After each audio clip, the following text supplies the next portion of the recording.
YouTube Berazam.com dan pastikan untuk menyalakan notifikasi. Assalamualaikum warahmatullahi wabarakatuh. Kita bertemu kembali sahabat Berazam dengan saya Safriadi. Petang ini kami akan berbincang-bincang dengan Bapak Dr. Haji Samsurizal MM terkait dengan deklarasi atau pernyataan yang baru saja beliau sampaikan di hadapan tokoh masyarakat Riau bersempena dengan acara halal bihalal yang diadakan di kediamannya di Kelurahan Regosari, Pekanbaru. Di hadapan tokoh masyarakat Riau, Pak Samsurizal dengan tegas menyatakan bahwa beliau akan maju menjadi calon Gubernur Riau pada pemilihan kepala daerah bulan November tahun 2024. Nah, kita akan berbincang dengan Pak Sam. Assalamualaikum Pak Sam. Waalaikumsalam warahmatullahi wabarakatuh. Pak Safriadi, senang bertemu dengan pemimpin Azam ini. Semoga pertemuan ini tetap dalam perlindungan Allah SWT dan dalam ridhonya. Baik, Pak Sam, tadi dengan tegas Bapak meminta doa restu kepada tokoh-tokoh masyarakat Riau untuk maju ke kursi pilkada tahun 2024. Sebenarnya pernyataan itu tidak terlalu mengejutkan karena dalam beberapa sambutan Bapak pada acara-acara silaturahmi di berbagai daerah, hal yang sama juga sudah Pak ucapkan. Sebenarnya apa yang mendorong Pak Sam untuk maju ke kursi pilkada ini? Provinsi Riau adalah tanah tempat kelahiran saya. Pembangunan yang sudah sepertinya oke-oke banget ya kalau bahasa Jakartanya. Belakangan kita tidak melihat ada kemajuan yang berarti. Bahkan tadi saya katakan posisi pada hari ini sepertinya saya melihat proses penyelenggaraan pemerintahan di provinsi ini seperti berada pada titik nadir ya, walaupun itu menurut ukuran saya sendiri ya, karena saya adalah orang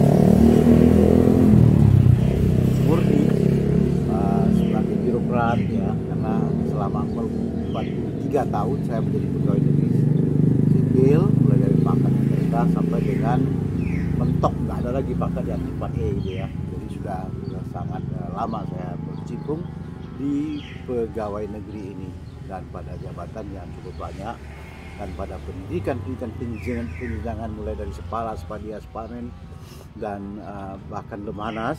Alhamdulillah kita dapat pada posisi puncak menjadi juara pada ketika itu. Begitu juga pendidikan dalam negeri dan luar negeri yang menunjang kepemimpinan kita ya. Dan ini dapat dikatakan sangat menguasai di bidang pemerintahan.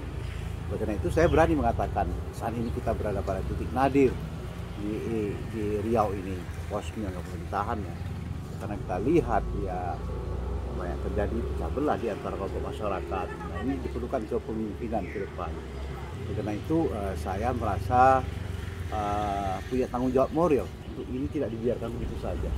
Nah, ini yang memacu dan ini menjadi pemicu saya untuk maju ke bakal calon pilkada Gubernur Riau ke depan. Walaupun saya sering mengatakan kalau soal nikmat enaknya duduk di DPR dibandingkan dengan duduk di sebagai pegawai sebagai bupati atau gubernur ya. Iya. Yang saya dapatkan cerita dari orang, khususnya untuk sebagai bupati. Dia pernah sampai jam 3 atau jam 4 pagi saya tanya dengan ajudan, apakah masih ada di ruang depan itu tamu kita, Pak Bacok namanya, saya bilang seperti itu. Masih ada 2 lagi Pak. Saya bilang ini kan sudah jam 3 pagi. Nah begitu.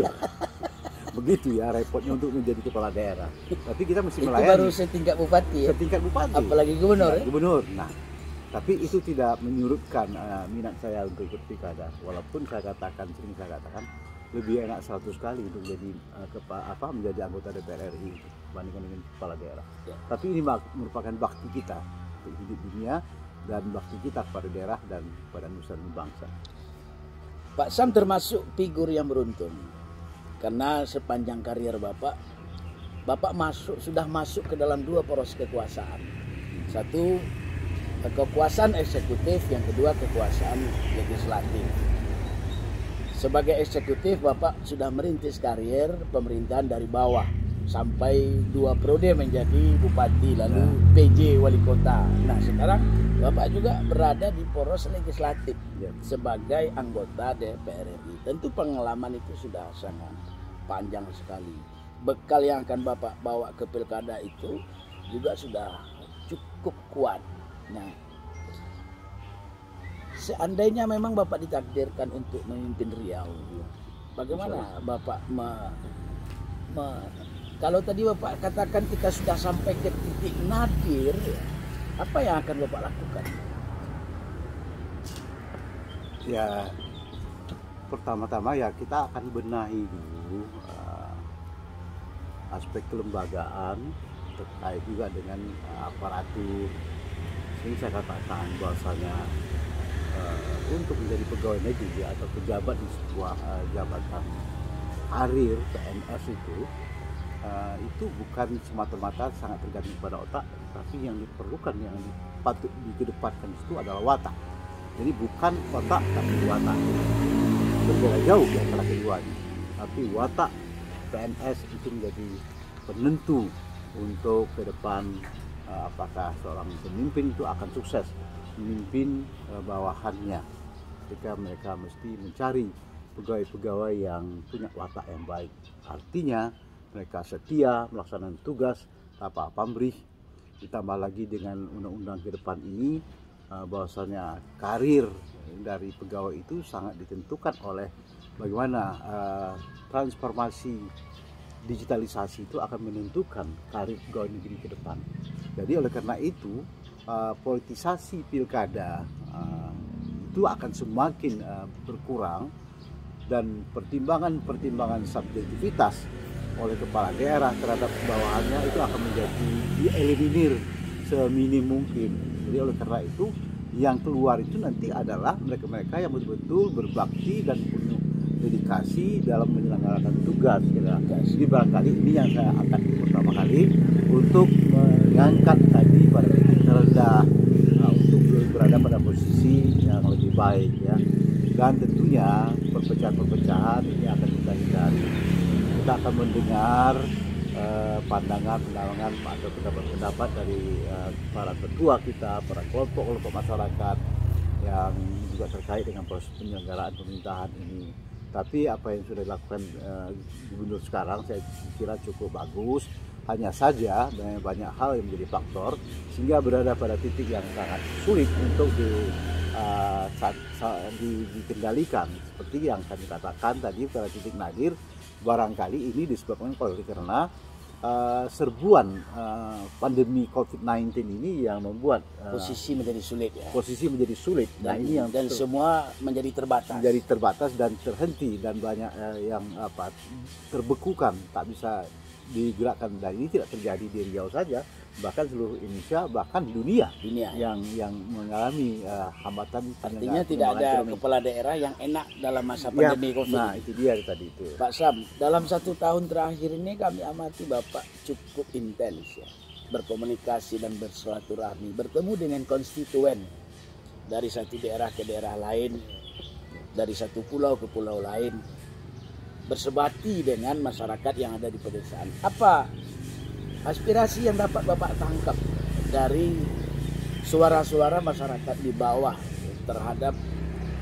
keinginan dan tujuan mereka kepada para pemimpinnya? Pertama saya sampaikan juga dulu alasan kenapa saya berkeliling. Sebetulnya ini menjadi tugas kita dari partai ataupun dari Komisi 2 di DPR RI. Misalnya saya kan membawahi bidang-bidang, ada 16 partner kerja.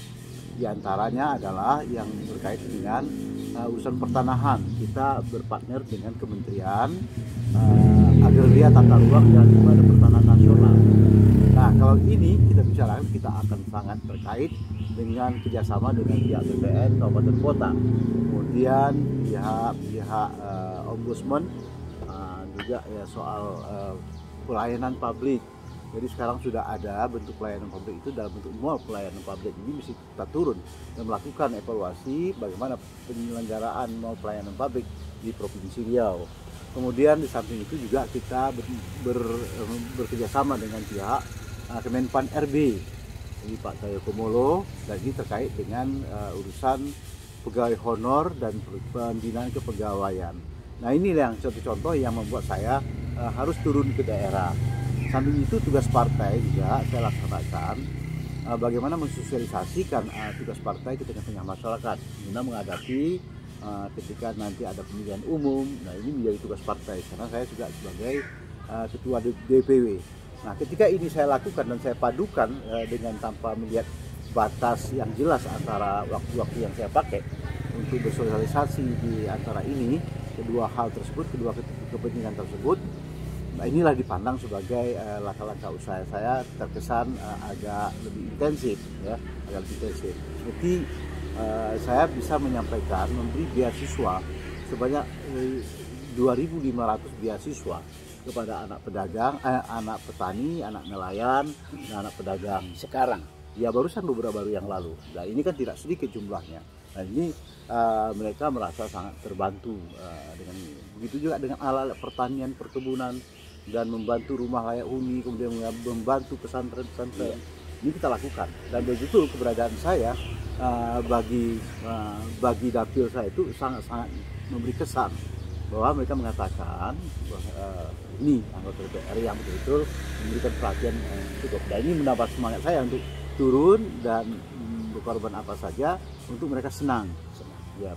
Okay. Walaupun ada kepentingan-kepentingan lain, ya, apakah tersembunyi atau tidak sembunyi untuk kepentingan partai dan sebagainya. baik Pak Sam, sekarang kita bicara tentang syarat ya. Untuk maju menjadi calon gubernur tentu ada syarat. Paling tidak ada partai yang mendukung dan juga ada pasangan yang akan mengendorse suara di lapangan. Aku yakin masyarakat sekarang berasumsi bahwa Bapak tidak akan maju kalau tidak ada dapat sinyal dari partai. Apakah benar Pak Sam sudah mendapat sinyal atau dalam tanda petik itu perintah dari Ketua Umum P3 Pusat untuk maju menjadi calon gubernur Riau? Pertama saya katakan ini perintah dari pimpinan kita di Partai P3.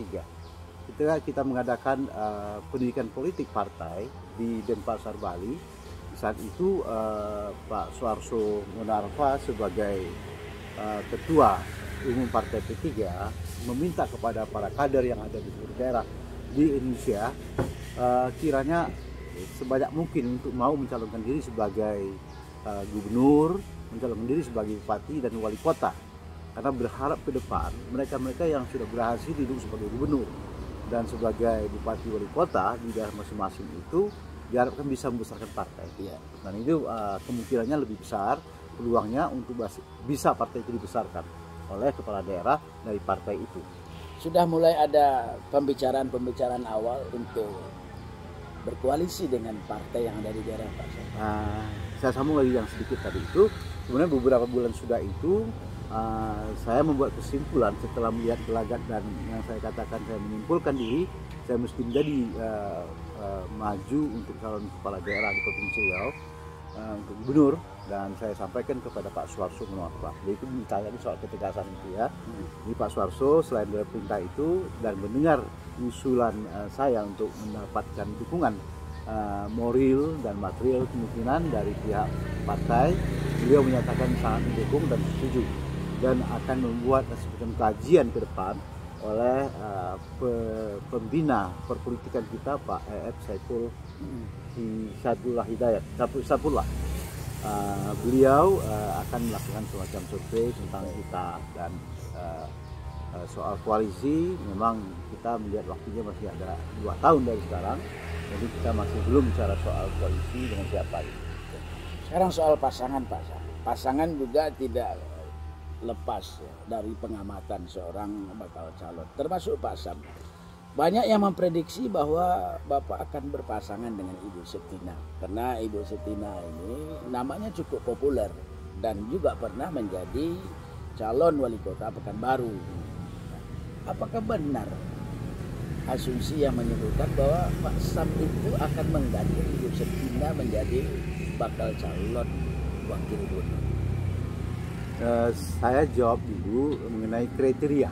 Kriteria. Ya, kriteria untuk menjadi calon pasangan wakil gubernur, saya nomor 1 dan tentu saya akan mencari yang nomor 2-nya. Yang pertama, kita lihat dulu kawasannya, karena tidak bisa kita pungkiri Riau terbagi atas 2 belahan. Riau daratan dan Riau kepulauan. Jadi saya termasuk Riau kepulauan. Kemudian tentu saya akan menjadi pasangan dari Riau daratan. Riau daratan itu tentunya kita lihat dulu aspek-aspek penguasaan masa dulu. Setelah kita melihat calon yang bersangkutan punya masa atau tidak gitu ya, dan basis daerah mana yang mereka miliki. Kita berkeinginan agar wakil kita itu punya basis yang lebih luas, tidak menguasai 1 kabupaten atau 2 kabupaten saja, tapi basis-basis yang mereka miliki itu cukup luas. Nah, itu kriteria. Yang ketiga, secara moral tidak pernah kita dengarkan pihak-pihak itu melakukan hal-hal yang barangkali tidak diterima oleh masyarakat. Nah, ini menjadi syarat juga. Dan yang berikutnya kita melihat bahwasanya yang menjadi calon kita ke depan ini pendidikannya juga oke. Jadi ya soal moral, soal pendidikan, soal penguasaan kawasan, dan nilai jualnya, itu yang menjadi persyaratan, yang menjadi pertimbangan kita. Nah, keempat itu kan terpenuhi pada Ibu Septina. Ya, saya melihatnya secara pribadi maupun kelompok dan kawan yang menjadi tim pemikir kita, karena ya terus terang saya katakan kita sudah punya tim, baik punya tim yang ada di daerah kepulauan maupun tim yang ada di daerah daratan. Walaupun mereka itu adalah tim underground yang sudah berkeliling kemana-mana untuk mensosialisasikan saya. Terus terang saya katakan hingga saat ini kita belum menunjuk wakil, tapi kriteria yang dimiliki Ibu Septina sepertinya terpenuhi. Tapi kan beliau kan punya keluarga, kita beliau dulu apakah pihak keluarga ini akan mendukung dan siapa-siapa saja yang akan mendukung, dan kita juga melihat bagaimana respon masyarakat untuk hal ini. Ya. Baik, Pak Sam, terima kasih banyak penjelasan dan atensinya. Demikian sahabat Berazam, bincang-bincang kita bersama Pak Dr. Samsur Rizal terkait dengan rencana beliau untuk maju ke pemilihan kepala daerah Provinsi Riau pada tahun 2024 yang akan datang. Assalamualaikum warahmatullahi wabarakatuh. Waalaikumsalam warahmatullahi wabarakatuh.